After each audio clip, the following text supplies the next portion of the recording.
Hello everyone, it's me.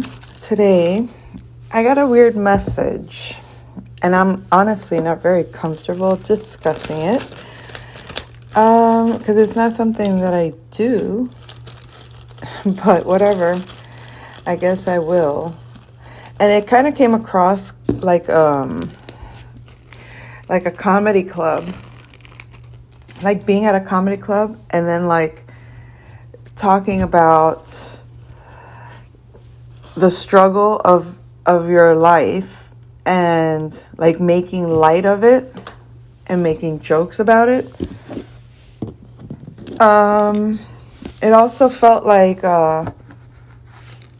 there's like a specific area to be expressed. Hold on.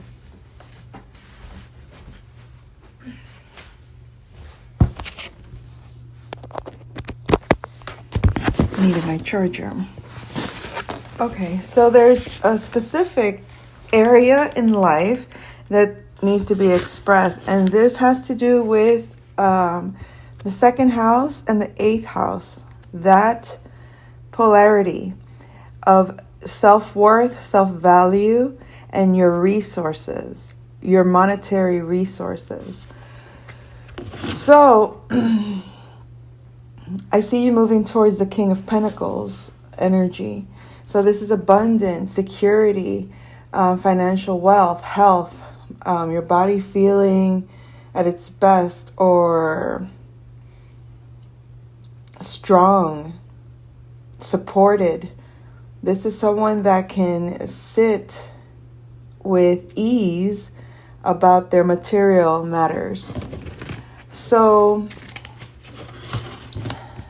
as I'm talking, I was shuffling the cards, and that's the first thing that I saw. So another thing is you may have felt or possibly have experienced a sense of making a stance on something, being fixed in a way that this is who I am, and then going from that to because I am this, therefore I am definitely not that. Look at the things that you say you definitely are not. Okay?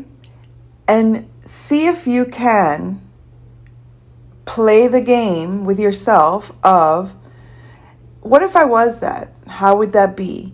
And just ease yourself into making a like idea of that concept.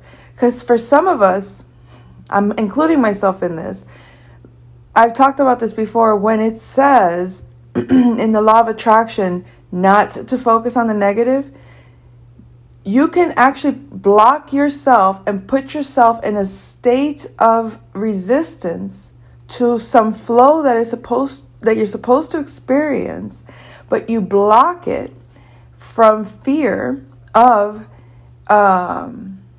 attracting it. So if you have a certain thing something to do with your value, your self-worth, your resources, other people's money, the things that are forbidden, taboo, hidden, something of that nature, if those things are coming up in a way that you say that's not me, and a good example would be I'm financially okay or comfortable versus I'm broke, I'm poor. There was a time when I was first learning about the law of attraction and understanding like, holy shit, there's all these negative thoughts that come up. Like, where did that thought come from that says I'm not good enough? Where did that thought come from that says I hate that? Where did this thought come from that says... So you start to see all these thoughts that come up to the surface when you start practicing self-love, positive thinking and whatnot. You tend to gravitate towards the positive, and then you want to exclude the negative and turn away from the negative. But it's not, I don't think that you're supposed to, I don't think that anybody has taught it in such a rigid way. I'm not saying that anybody has said to do that. What I'm saying is that I think as we're learning that development to that we are creators, as we're learning like, oh shit, I can actually focus my thoughts. And when I do focus my thoughts and I focus on the positive, why is there so much resistance? Because if it's so separate from who you are, what you're wanting, it's going to feel like you're consistently battling the dark side of that energy. So if you're focused on wealth, you're resisting a lot of poverty.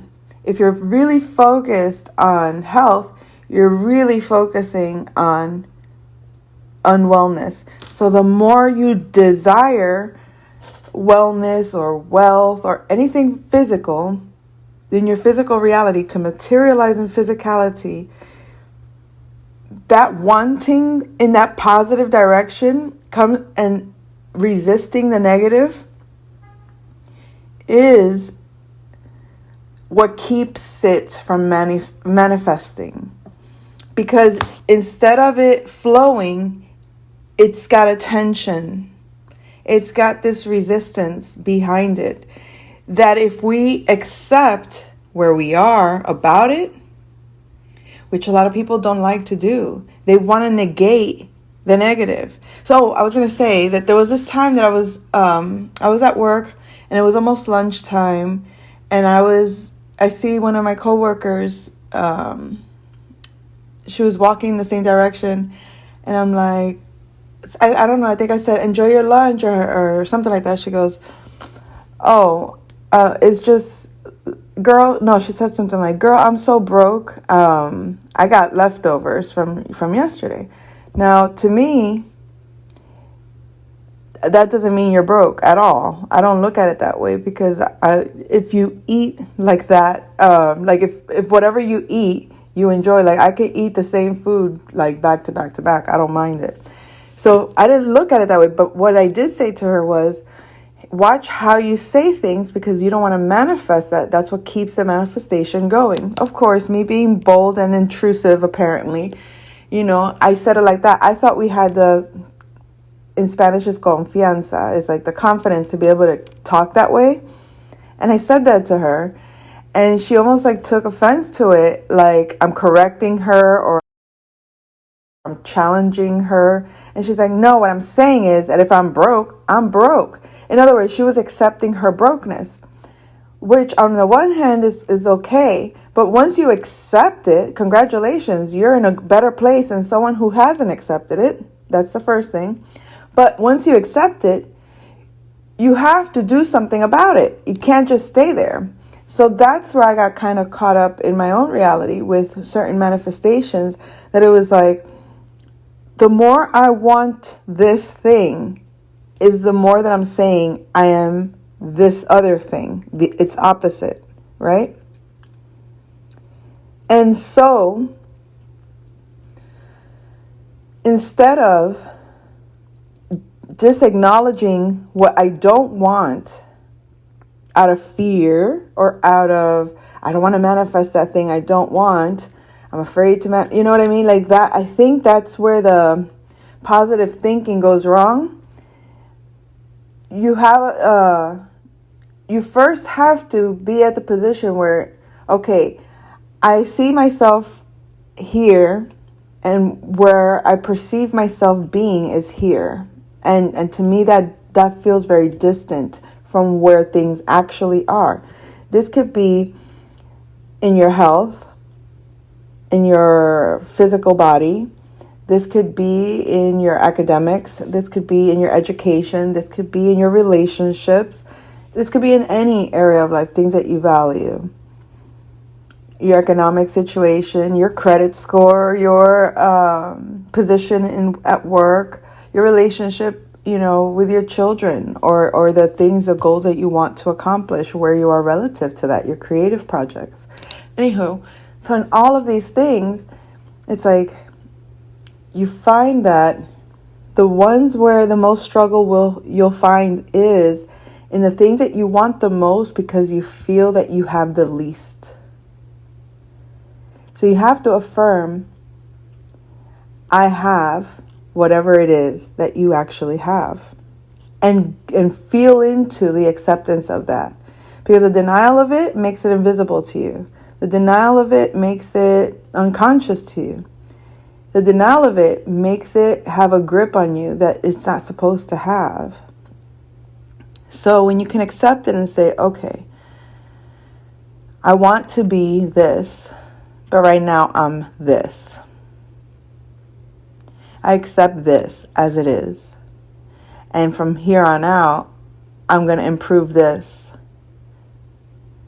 because I want to, because it feels good, because I need to, because it's, in other words, you're accepting of it, kind of sees it for what it is, and then what practical steps do you have to take in order for that to become a physical reality? Practical steps, not wishful thinking, right? So, in other words, I can say, oh, I want that position in life, or that position at this job, or that position in this relationship, like status, or whatever it is, right? It could be any of those things, but those are just ideas. Then you have to take certain steps where it's reality, like a woman that wants to have a child so desperately out of the fear of never having a child. And that fear is what keeps her from being pregnant, or that belief, or that it's so subconscious, but that focus is so deep on the fear of never being a mother, or being a bad mother, or getting sick if I become a mother, or, the pregnancy. That in itself will make a woman experience not being able to produce a child, not being able to, or having miscarriages or whatever that is. And that's because it's not conscious. Until we become conscious of why we want what we want.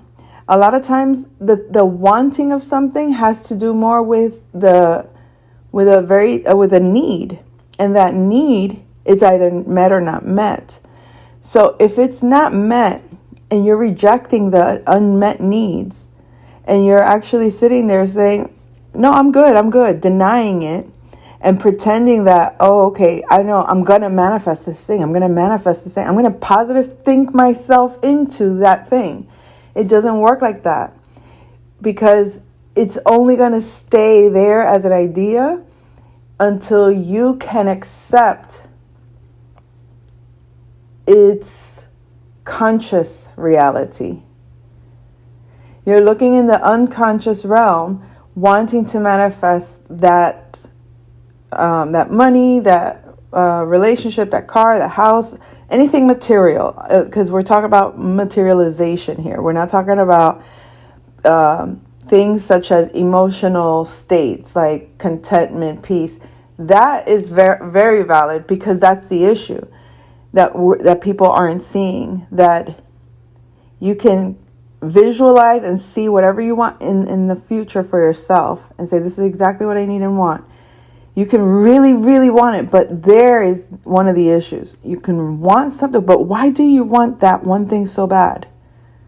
Or why do you want that one situation so bad? Like, what is driving you to, like, yes, I need to be this positive? It's because you're that negative, or you feel that negative, or you've experienced something that negative. And it's not to like talk shit on anybody, but we can deny our own pain. We can deny our own disgruntled feelings. We can deny our own needs. There's so many things that we can create blindness to out of fear, out of disgust, out of anger, out of just whatever it is. I don't want to look at it. That's very 8th house. You know what I mean? Like hidden shit, your closet, things that you don't want to look at. And it's not things that are the things you're conscious of, because you know certain things that you don't like to look at, but I have to look at this shit. I got to fix this.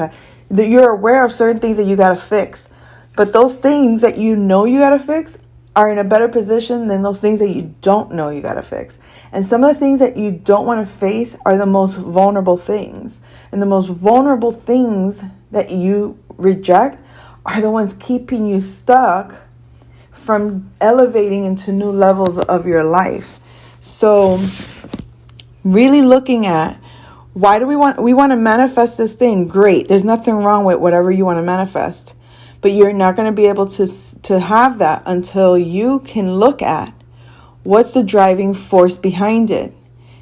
Is it because if it's just love, then you already feel it. You already have it at some point. If it's something that you feel you already have, so you're supposed to feel like for example, a person that is in poverty cannot identify what it's like to be wealthy. But then they can get images of what wealth looks like. Then they can start imagining what wealth looks like. But until they know what wealth feels like, until they can associate it to an emotion, they won't ever feel wealthy. So it's a matter of experience. Some people don't know what love feels like. So how can they feel love? How can they desperately want love, or they say they want love, or they think they want love, but the driving force behind wanting love is a lack of love, is a feeling that you're not there. Some people can feel like, oh, I miss having love because I know how great it feels to have been loved. You know how they say it's better to have been loved than not to love at all, or something like that. But you might say, okay, these things felt like love to me. This thing here, or this experience there, whatever those things are, were moments in my lifetime that I could link a feeling of love. And that feeling at least is a anchor point that you can say, okay, that's what I'll focus on, to feel like that. But in order to feel like that, I have to accept that I don't feel like that right now. And why don't I feel that way right now? Because of all these other things. And whatever all these other things are the things that I need to accept and just allow myself to be conscious of.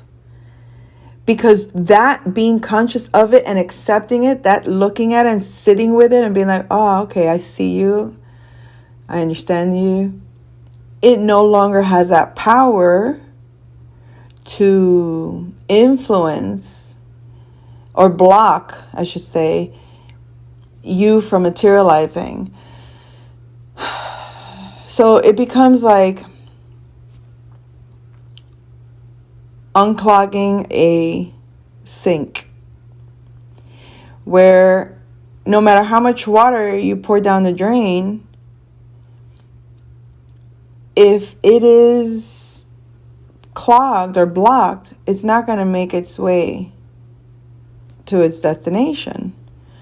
So, any hoots. I don't know. I guess that's that. I don't know if I should do a reading for that. So there might be, let me see. I'm trying to think. I know for a fact that Saturn is playing a big part in this experience for me personally. I mean, everyone that, hold on. Let's see real quick. Just check out the astrology today.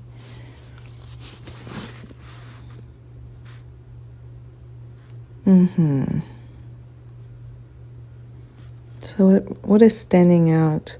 Well, the sun is on the 10th house. And to me, that is like we were talking about status. So the height of your career or what you're known for, the things that you like. I climbed the mountain and I got to here. And then I see that, Pluto is 28 degrees in Capricorn in the 3rd house. So, yeah, this is also that energy of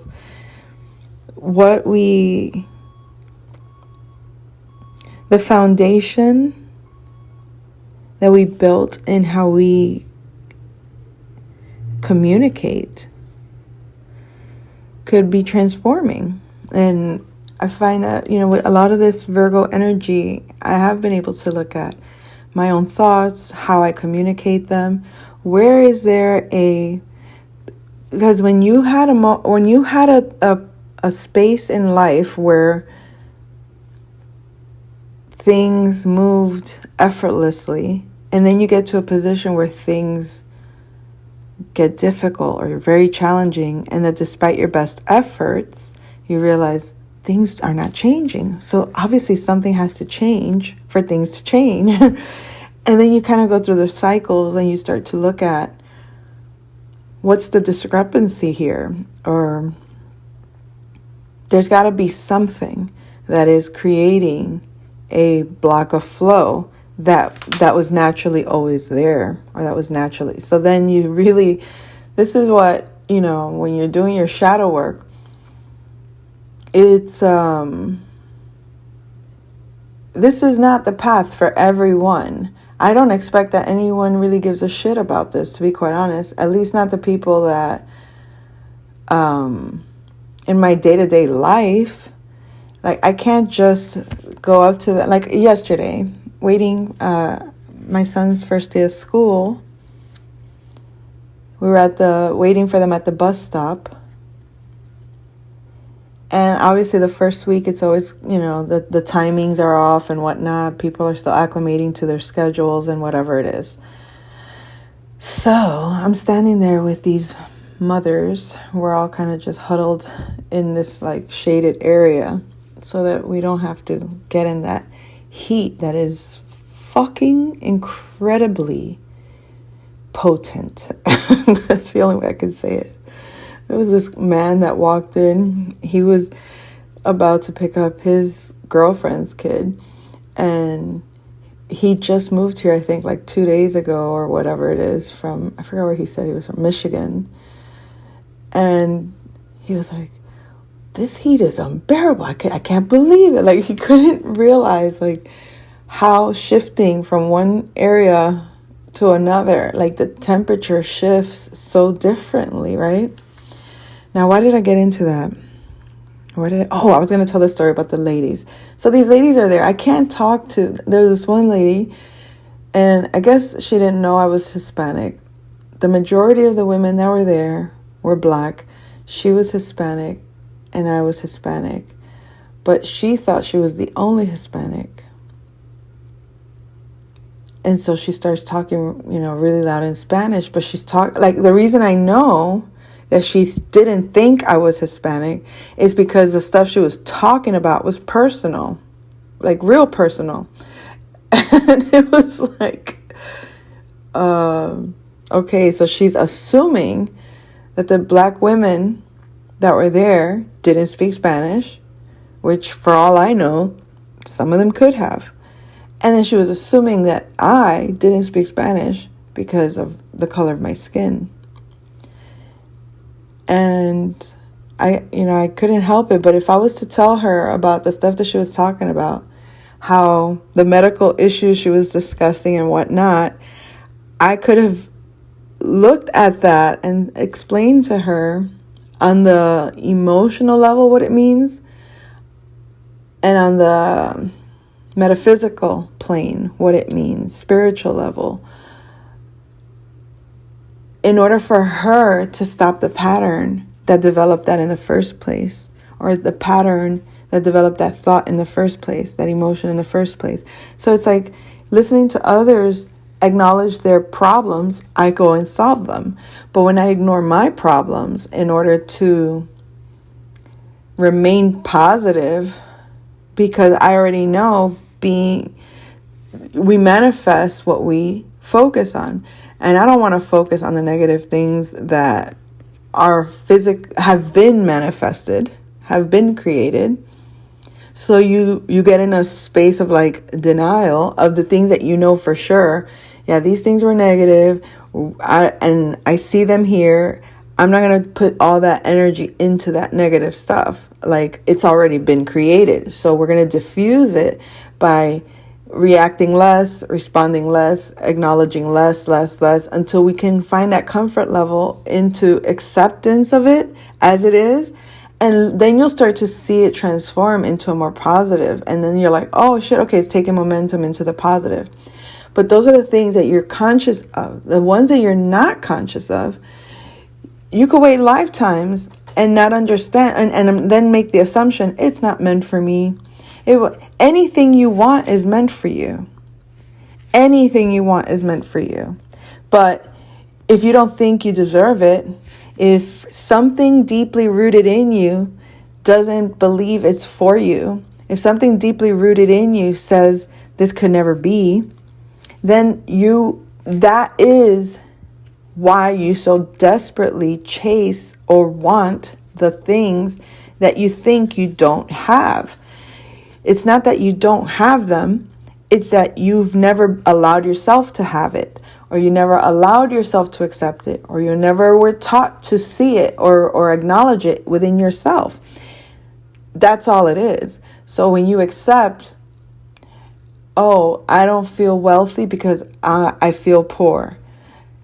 You can't deny being poor, feeling poor, or looking at poverty. And that could be poor of thought, poor emotions, poor experience, poor environment, poor economically. You could be poor in any area of life. And that means you feel the lack. You feel the missing, or you feel the pain of not having something you think you need to feel a certain feeling. So if we focus on what is the feeling that we need to feel, that feeling is what we need to focus on more. But we can never get to that feeling if we're denying that. Hold on. Holy macaroni. Excuse me. That felt good. Anyway, so where was I? How do I get lost so simply? Jeez. Oh. So perhaps I should discuss the dream state. But I think I'm going to sneeze again. So hold that thought.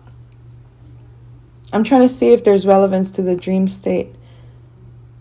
Oh. So what I was going to say was, geez, you see how I'm all over the place? Hold on.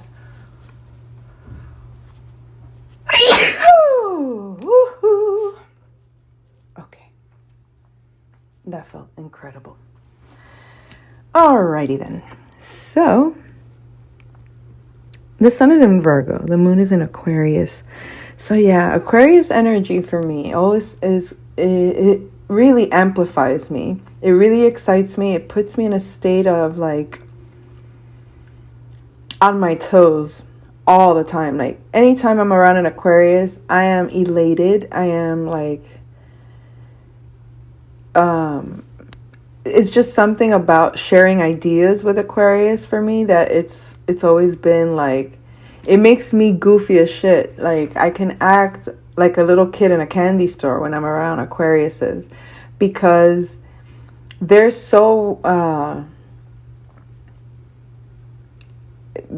open with the dark side. In other words, like, because they don't take it serious. They don't look at their own darkness as anything negative. They're like, they're just more open about who they are. That's what makes them stars, right? So when I am around them, for me, it's like they get my fire flying, and I'm just like, oh, I'm like for Aquarius, actually, like 3 Aquariuses that I've engaged with on a very personal level. Friendship with a male, a female, and another male. All 3 of them bring out my inner child. All 3 of them have the capacity to laugh. I see what it is. Okay, with that energy, it's about the openness to be to make mistakes. That, I think that's the key. Around an Aquarius, you can feel okay with all the stupidities of your life and actually expressing it and laughing at it, making light of it, making it funny, making all the hardships something to laugh at. And I think one of the things that Aquarius may struggle with, now that I think about it, would be that same thing. And that's why I think I brought up Saturn. Because as a Capricorn moon, I feel like it's that restriction of, to be strong means you cannot,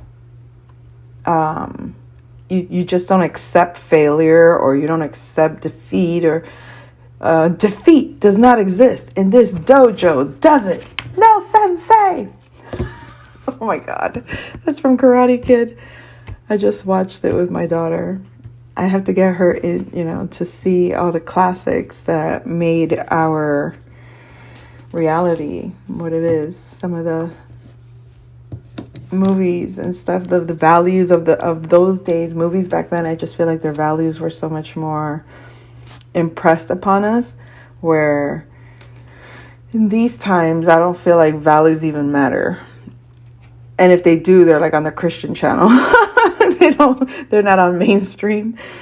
So anyway, why did I bring all these things up? Because it's freaking Virgo. I tell you, Virgo puts me in such a fun vibe. Like, see, most people don't care to think. Most people don't want to be bothered with thinking about anything or pondering any of life's, the meaning of life and whatever. Well, I'm fascinated by it, and I'm even more fascinated by people that are fascinated by it. So when I have the opportunity to talk to people and they get to share their experiences with me, as and don't see anything strange in the experiences that I've had, that we can say we're kindred souls, or we're kindred in the fact that we relate on some of the things we've been through, and we admire the things that we've overcome, and we see each other as we are, and love each other for the sake of that is what it is. That energy in itself is one that is felt whether the individual is there or not. And it's like nothing is taken personal. Again, Aquarius energy. There must be a lot of activities going on in the 11th house, or let's just look real quick. No, but the moon is in Aquarius right now. I just said that. So that's the only one I can see right now that is really like standing out. So it must be, okay, that's why. All right. So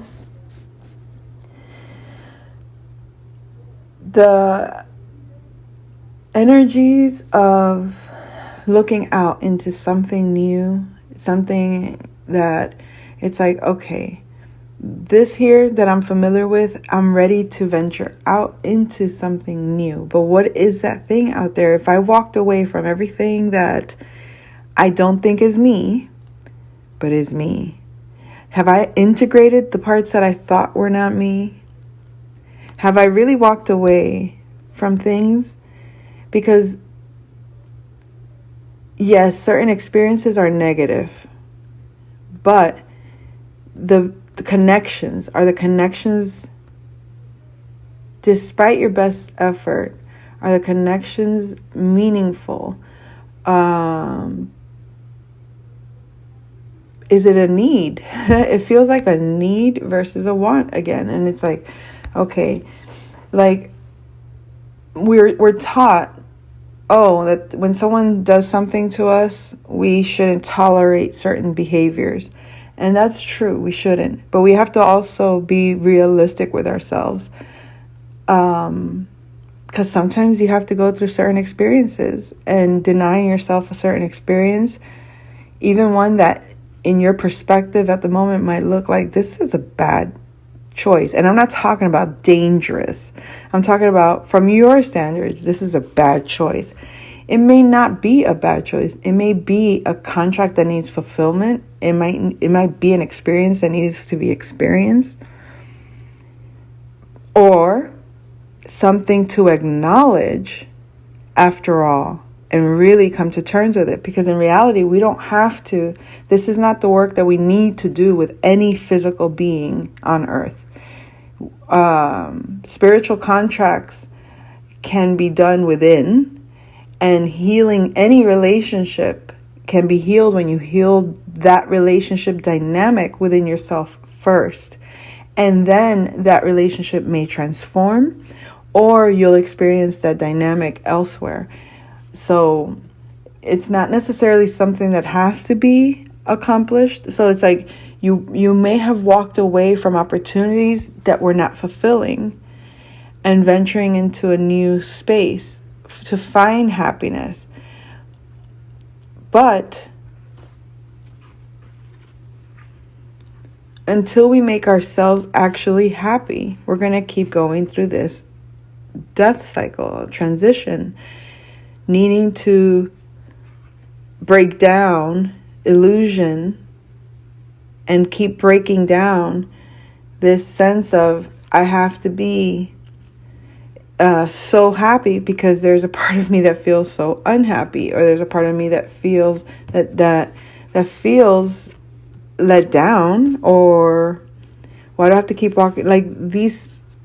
Okay, so it could be experiences that you experience with certain individuals that it's like, it could be family members, people that you love, but you may not feel that these relationships feel for you the same way. Ask yourself why those relationships don't feel the same to me.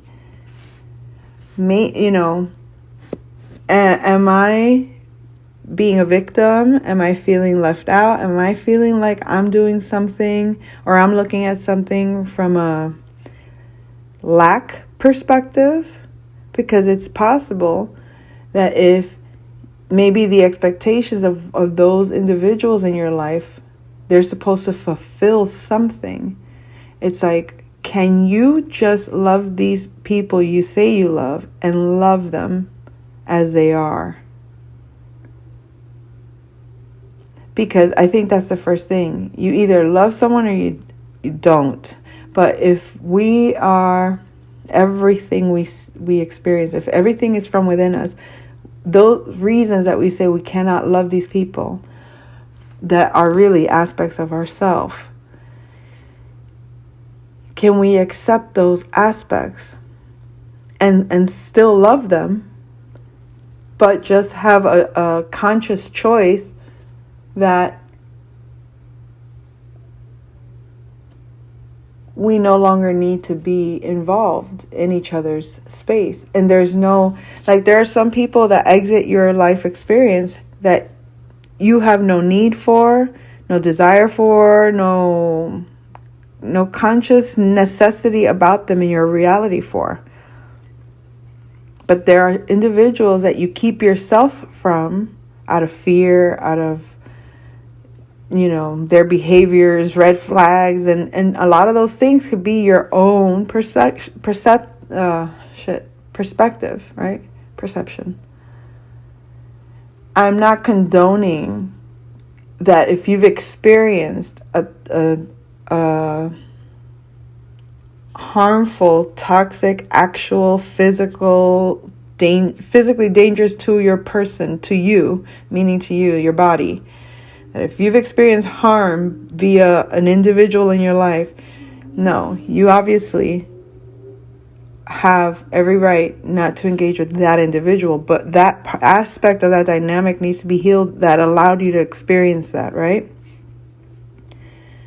And then there's the acceptance of that's what that was and my part in it. And then there's that part that says, I don't have to hate you. I don't have to run from you. I don't have to fear you. I don't have to deny you your truth. Okay, you feel whatever it is. I feel whatever it is. And then that acceptance of that allows you to be free, allows you to get out of any kind of cords or hooks that people leave and try to leave in you. Don't think that people don't abandon you without explanation on purpose. They do it on purpose because, okay, let me not even say it's on purpose. Because there are people that can probably say that about me, that I just up and walked away out of nowhere. But I've moved from my town because I just didn't feel comfortable in that town, and I was ready to go in a new direction. And I didn't feel that there were any strings attached to certain people, friendships, family, whatever it is. It's like, okay, I'm going to go do this now because I want to try this out. I want to try living here. I want to try doing that. I want to go experience this. And in order to do that, I got to go over there.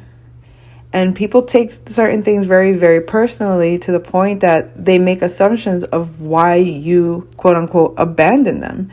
And it's like, you know, be very cautious of what you label what someone did to you, because there was possibly a conversation or 2 or 3 or 4 or 10 that took place where this is an abandonment.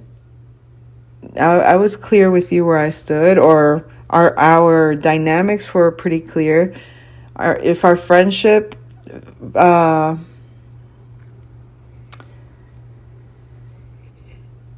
if our friendship is what it is, if it's a friendship, then there's nothing there that is owed to you. It's like I gave you a goodbye speech, or I said, you know what I mean? Like, whatever that is, I just don't see how there are people that create these stories in their own head. So it's like, if you covered your corners, like if you gave your explanations to those that you value, that know you, like if you let those that you value know that they're valued by you, by way of you give them the courtesy of letting them into your world. Yeah, there are things that not everybody needs to know about your world, but that's not because it's a secret. So I see you moving into a period of collaboration with soulmates. This collaboration with soulmates is going to give you a new perspective. You know, now there's like an enlightened view on things, and now you can kind of like balance your own reality. You could look at things with a clear mind. And I feel like you've created a balancing technique or method in order to remain aligned with yourself, even when there are aspects that aren't fully supporting, the other aspects can sustain it. You're definitely in your essence. You're in your fullness. You're in your divine feminine energy. This could apply to masculine also. This is just truly embodying your inner grace, or your inner flame, your passion, your truth. You stand in it very powerfully. And you know how you can manifest this stability, the 10 of Pentacles in your life. So when you become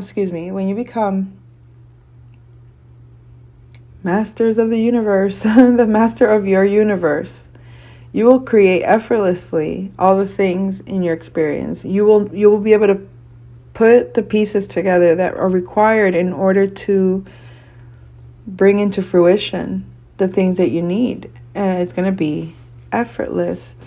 And I feel like you're going to have a lot of love to give, or a lot of love will be given to you by a King of Cups.